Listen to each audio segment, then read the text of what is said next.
New York के Brooklyn Subway station पर आज ताबड़तोड़ हुई एक फायरिंग में कम से कम 13 लोग घायल हो गए। घटना के बाद कई तस्वीरें सामने आई जिनमें खून से लथपथ कई घायल लोग जमीन पर पड़े दिखाई दे रहे हैं और स्थानीय लोग उनकी मदद की कोशिश कर रहे हैं। ये वारदात सुबह हुई जब सबवे स्टेशन पर यात्रियों की काफी भीड़ थी।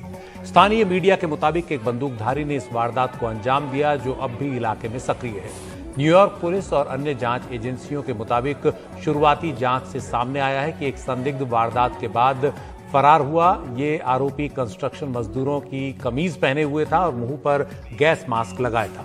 पुलिस उसकी तलाश में जुटी है। इस बीच पुलिस ने इलाके में विस्फोटक मिलने की बात भी कही है कुछ रिपोर्ट्स के मुताबिक। हालांकि जांच एजेंसियों ने अभी तक इस घटना को आतंकी हमला करार नहीं दिया है। प्रधानमंत्री नरेंद्र मोदी और अमेरिका के राष्ट्रपति जो बाइडेन के बीच बातचीत के बाद दोनों देशों के बीच 2+2 स्तर की बातचीत हुई। अमेरिका के रक्षा और विदेश मंत्रियों के साथ इस बातचीत में भारत की ओर से विदेश मंत्री एस जयशंकर और रक्षा मंत्री राजनाथ सिंह ने हिस्सा लिया। इस बैठक के बाद हुई प्रेस कॉन्फ्रेंस में एक अमेरिकी पत्रकार के सवाल पर विदेश मंत्री एस जयशंकर का जवाब काफी चर्चा में है।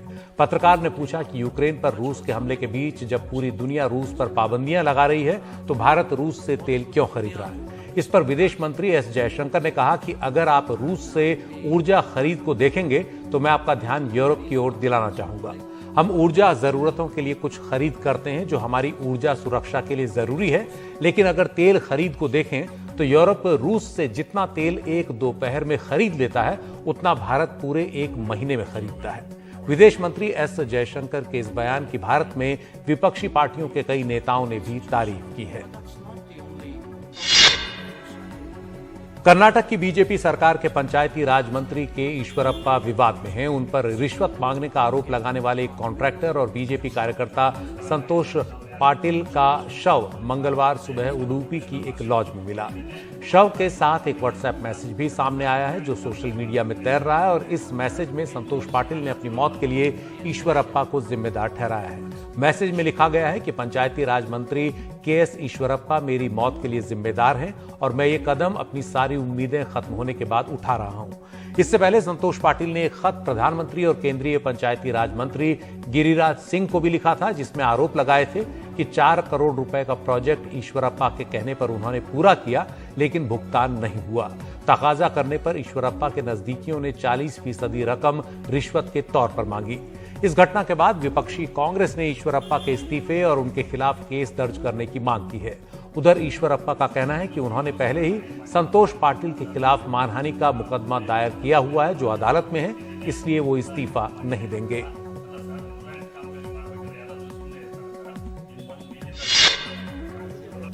पंजाब के विपक्षी दलों ने आरोप लगाया है कि पंजाब की सरकार दिल्ली के रिमोट कंट्रोल से चल रही है। विपक्ष को यह आरोप लगाने का मौका तब मिला जब दिल्ली के मुख्यमंत्री अरविंद केजरीवाल ने पंजाब राज्य ऊर्जा निगम के वरिष्ठ अधिकारियों से मुलाकात की। इस बैठक में पंजाब के मुख्य सचिव और ऊर्जा सचिव भी मौजूद थे, लेकिन पंजाब के मुख्यमंत्री भगवंत मान इस मुलाकात में नहीं थे। इस पर तंज कसते हुए पंजाब प्रदेश कांग्रेस के पूर्व अध्यक्ष नवजोत सिद्धू ने कहा कि भगवंत मान की गैर हाजिरी में अरविंद केजरीवाल ने आईएएस अफसरों को तलब किया। इससे डी फैक्टो सीएम और दिल्ली के रिमोट कंट्रोल की पोल खुल गई है। ये संघवाद का उल्लंघन है, पंजाब की अस्मिता पर चोट है। मान और केजरीवाल को इस पर सफाई देनी चाहिए। पंजाब के पूर्व मुख्यमंत्री कैप्टन अमरिंदर सिंह ने आरोप लगाया कि सबसे खराब की उम्मीद थी, सबसे खराब ही हुआ। उम्मीद से काफी पहले अरविंद केजरीवाल ने पंजाब को अपने हाथों में ले लिया। भगवंत मान एक रबर स्टैंप है, ये सबको पहले से पता था, लेकिन केजरीवाल ने दिल्ली में पंजाब के अधिकारियों की बैठक की अध्यक्षता कर इसे साबित भी कर दिया। इस पर आपके वरिष्ठ नेताओं की ओर से तो कोई प्रतिक्रिया नहीं आई, लेकिन पंजाब में आपके प्रवक्ता मलविंदर सिंह ने सफाई दी कि केजरीवाल आम आदमी पार्टी के राष्ट्रीय संयोजक हैं। हम हमेशा उनकी सलाह लेते हैं। अगर किसी सकारात्मक कदम और पंजाब की बेहतरी के लिए कोई अनौपचारिक बैठक होती है तो विपक्ष को इसकी आलोचना नहीं करनी चाहिए बल्कि इसका समर्थन करना चाहिए। इस बीच भगवंत मान ने एक ट्वीट किया है जिसमें उन्होंने कहा है कि दिल्ली के मुख्यमंत्री अरविंद केजरीवाल के साथ बहुत अच्छी मीटिंग हुई है। बहुत जल्द पंजाब के लोगों को एक अच्छी खबर दूंगा। आम जरूरत की चीजों की कीमतें बढ़ने की तस्दीक आंकड़े भी कर रहे हैं। मार्च के महीने में खुदरा महंगाई दर बढ़कर 6.95% हो गई है, जबकि फरवरी में ये 6.07% थी। ये तब है जब मार्च की इस खुदरा महंगाई दर में पेट्रोल, डीजल और सीएनजी की महंगाई पूरी तरह शामिल नहीं हुई है। अंतर्राष्ट्रीय बाजार में कच्चा तेल महंगा होने के बाद पिछले 21 दिनों में पेट्रोल और डीजल के दाम 14 बार बढ़े हैं और इनमें 10 रुपए प्रति लीटर तक की बढ़ोतरी हो गई है।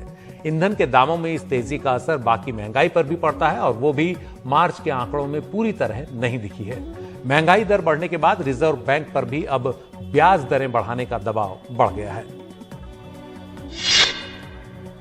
झारखंड के देवघर में केबल कार हादसे की झारखंड हाईकोर्ट ने राज्य सरकार से विस्तृत रिपोर्ट मांग ली है। राज्य सरकार को एक पखवाड़े के अंदर यह रिपोर्ट हाईकोर्ट को सौंपनी है। इस केबल कार हादसे में 3 लोगों की मौत हो गई। करीब 45 घंटे तक चले बचाव अभियान में 40 से ज्यादा लोगों को बचा लिया गया। ये बचाव अभियान काफी मुश्किल और खतरनाक हालात में अंजाम दिया गया, जिसमें सबसे बड़ी भूमिका भारतीय वायुसेना के हेलीकॉप्टरों और वायुसेना के गरुड़ कमांडोज ने निभाई। जमीन पर सेना, एनडीआरएफ और आईटीबीपी के जवानों के साथ स्थानीय लोगों ने बचाव अभियान में हिस्सा लिया।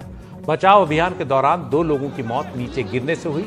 अब इस हादसे की वजहों की जांच चल रही है। शुरुआती जांच से पता लग रहा है कि रोपवे चलाने वाली कंपनी केबल कारों की ठीक से देखरेख नहीं कर रही थी।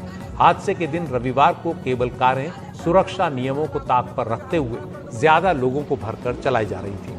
झारखंड के मुख्यमंत्री हेमंत सोरेन ने कहा कि वो इस हादसे की गहन जांच कराएंगे।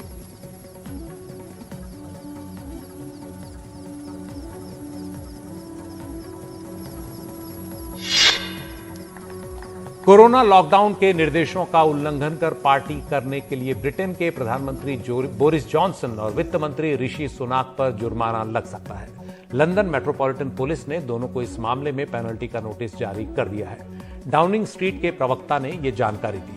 कोरोना लॉकडाउन का उल्लंघन करते हुए ब्रिटिश प्रधानमंत्री के निवास 10 डाउनिंग स्ट्रीट और व्हाइट हॉल में ब्रिटिश सरकार के दफ्तरों में पार्टी करने के मामले में 50 से ज्यादा लोगों को पेनल्टी के नोटिस जारी किए गए हैं। कोरोना दिशा निर्देशों को तोड़ते हुए आयोजित इन पार्टियों का विवाद पार्टी गेट नाम से काफी चर्चित हुआ था। ऑपरेशन हिलमैन के तहत मेट्रोपॉलिटन पुलिस ने एक जांच के बाद इस मामले में नोटिस जारी किए हैं। और आप देख रहे थे प्राइम टाइम। नमस्कार।